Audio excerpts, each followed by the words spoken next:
రైతులందరికీ రుణమాఫీ చేసే వరకు ఈ ప్రభుత్వాన్ని వదిలిపెట్టబోమని హరీష్ రావు హెచ్చరిస్తే 10 ఏళ్ల అధికారంలో ఉన్న 1,00,000 రుణమాఫీ కూడా చేయని మీరా మాట్లాడేదంటే కౌంటర్ ఇచ్చారు మంత్రి పొంగలేటి.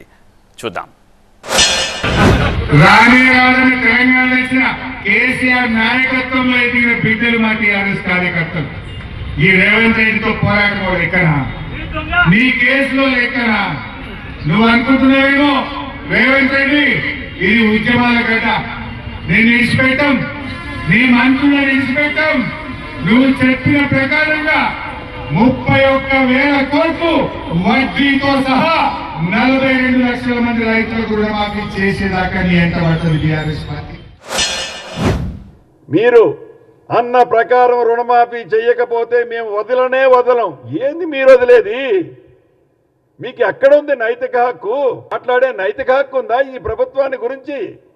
2 పర్యాయాలు పరిపాలించినప్పుడు మీ ముఖానికి 10 సంవత్సరాల్లో మీరు చేసిన రుణమాఫీ సుమారు 16 నుంచి 17,000 కోట్లు 10 సంవత్సరాలలో. ఈ ప్రభుత్వం వచ్చి 10 నెలలు కూడా కాలేదే. విమర్శించడానికి కూడా ఒక అద్దు పొద్దుండాలా?